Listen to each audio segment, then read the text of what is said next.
Kanal 21 olaraq ötən gün yayımladığımız sujetdə Bərdə rayonunun Mustafaqalı kənd sakini Azər Həsənovun dələduzluğun qurbanı olması ilə bağlı məsələyə diqqət çəkmişdik. İndi isə ortaya çıxan yeni detallar vəziyyətin düşündüyümüzdən də ağır olduğunu göstərir. Məlumata görə Arzu adlı xanım Azər Həsənovu işə düzəltmək vədi ilə 10.000 manat alıb.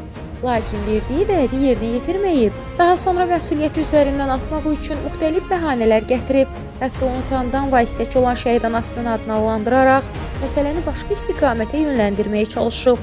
Ən narahat edici məqam isə odur ki, Arzunun bacısı keçmiş Qarabağ Regional Mədəniyyət İdarəsinin müdiri Vəsilə Mövsümova bacısının bu əməlinə görə üzr istəmək, vətəndaşa dəstək olmaq əvəzinə əksinə Azər Həsənova ədələyib, təzyiq göstərib, sujetin Kanal 21-dən silinməsini tələb edib.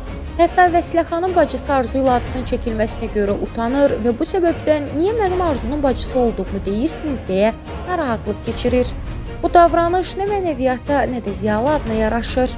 Ziyalı olmaq bacısının səhvini ört-basdır etmək deyil, ədalətin yanında dayanmaqdır. Görünür, bəzi insanlar üçün vəzifə və atsan sadəcə məsuliyyətdən qaçmaq üçün sipərə çevrilib.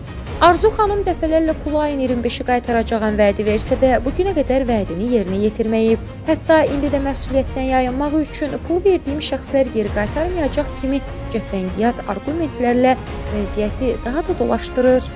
Yaranmış vəziyyət təkcə bir vətəndaşın aldadılması deyil, cəmiyyətdə etimadın, ədaləti inamın sarsılmasıdır. Adiyyəti dövlət qurumları bu məsələni adi şikayət kimi deyil, ictimai əhəmiyyət daşıyan məsələ kimi araşdırmalıdır. Çünki hər bir belə hadisə susturulan, qorxudulan vətəndaşların səsi deməkdir. Vəsilə Mövsümova və bacısı Arzu unutmamalıdırlar ki, cəmiyyətin etimadı ilə oynamaq sadəcə qanunsuzluq deyil, vicdanı itirməkdir.